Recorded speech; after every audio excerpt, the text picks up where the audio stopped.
O que foi que construiu, na literatura ou não, a sua base de estudo e de domínio sobre investimentos, cara? Quais foram os fundamentos, quais foram os autores, quais foram as referências? Então, grande parte do que faz parte da minha base decisória hoje de investimentos não veio de literatura que tem a ver com investimentos.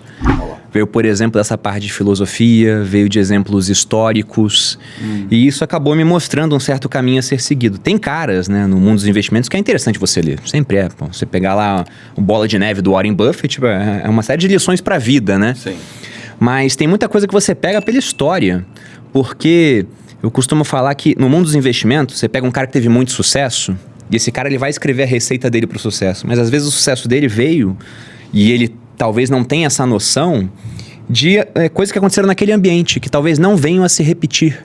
Então aquela receita deu certo naquele momento, mas pode ser que ela não dê mais certo sendo empregada daquele jeito. Sim.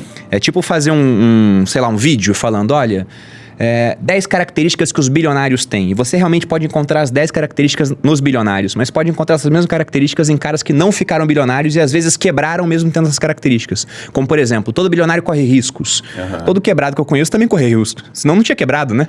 O cara, ele quebrou por causa disso, né? Os caras não desistem no primeiro momento. Ok, mas tem muito quebrado que também não desistiu e quebrou por isso. O cara que era dono de uma blockbuster e falou, não, a gente vai ganhar. Sim. Ele quebrou porque veio o Netflix, né? Então são elementos que às vezes você vê em certas histórias que são interessantes, né? Eles vão te ajudar a chegar até o sucesso, mas às vezes eles não causam sucesso.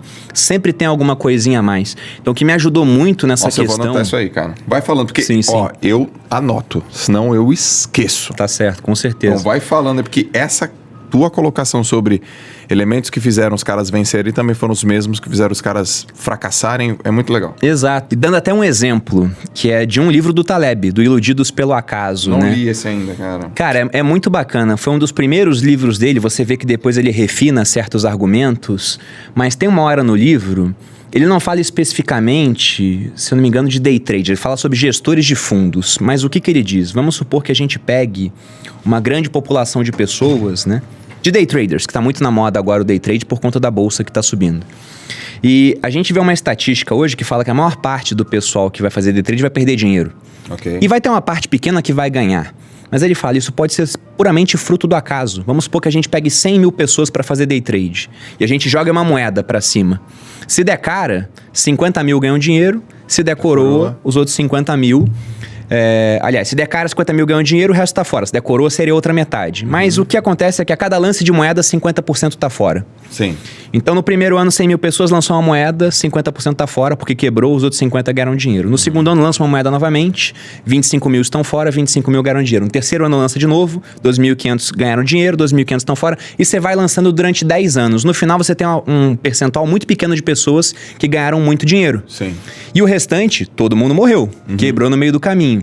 E esse pessoal que ganhou muito dinheiro pode ter ganho só porque desenvolveram um método que durante aqueles 10 anos deu certo, mas não quer dizer que ele está validado.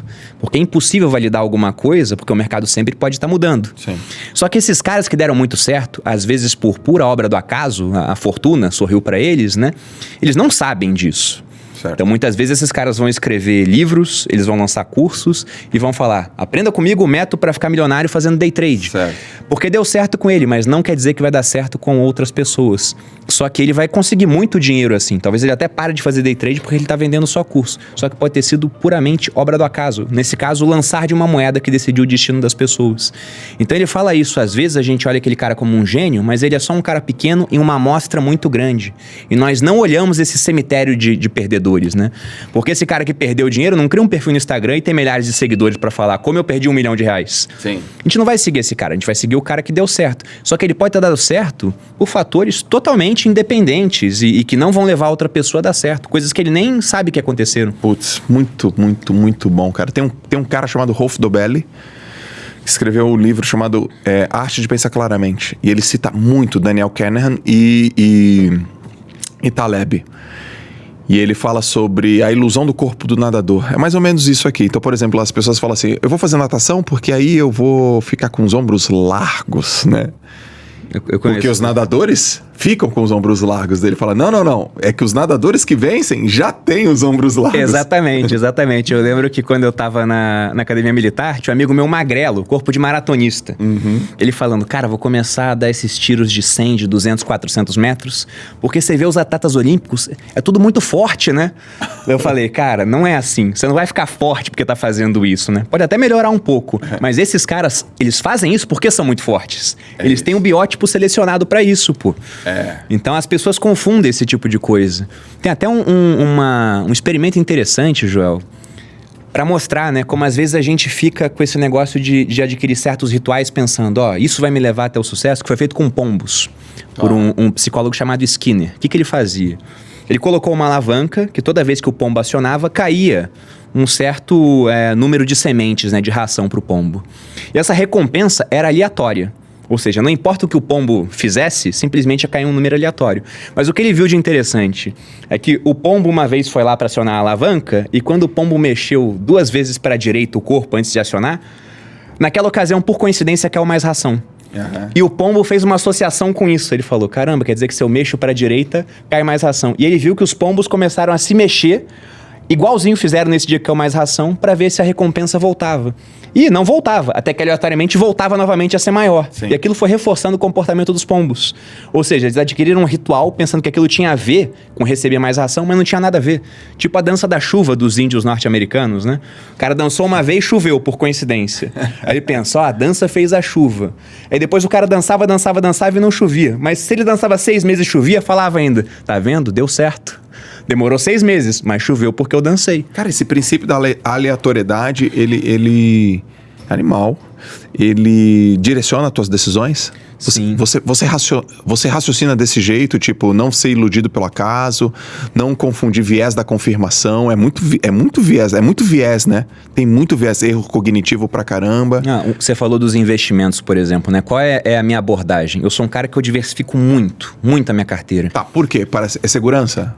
Por conta disso. Modelo de rede, não é descentralizado? Porque eu acho que é impossível, né, a gente validar uma determinada estratégia de investimento. Então, vamos supor que eu falo, o Warren Buffett, por exemplo, olha a estratégia dele. O cara deu super certo. Ele investe há mais de 80 anos e ficou bilionário. Então o pessoal vê, se eu fizer a mesma coisa do Buffett, buy and hold, comprar as ações, segurar e nunca vender, sim, eu vou dar certo. E não é, cara. O princípio básico do Warren Buffett é esse. É isso. Buy and hold. E ele faz compras muito boas, ele aproveita crises, então o pessoal pensa, vou fazer igual o Warren Buffett. Sim. Só que é garantido que fazendo igual o Warren Buffett você vai ter sucesso? Não, porque se o mesmo cara tivesse feito o que o Warren Buffett fez nos Estados Unidos, na Venezuela, o cara tava quebrado. Se o cara fizesse a mesma coisa na Bulgária, na Polônia, na Rússia, ele estaria quebrado.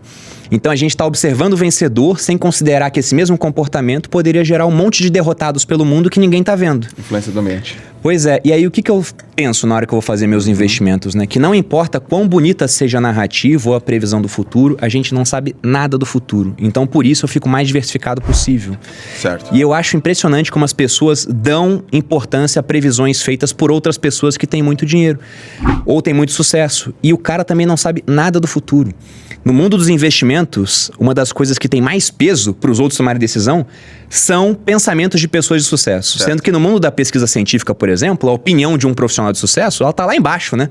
O que tem peso? São estudos, são validações. Sim. Só que no mundo dos investimentos não dá pra gente fazer esse tipo de coisa, porque é difícil você pegar 2 populações e submeter a sempre um mesmo mercado perfeito para você fazer um estudo e ver, essa aqui vai ter um melhor comportamento. Só que o mercado ele muda de tempos em tempos. Então aquilo que deu certo naquele ambiente pode não dar certo no futuro.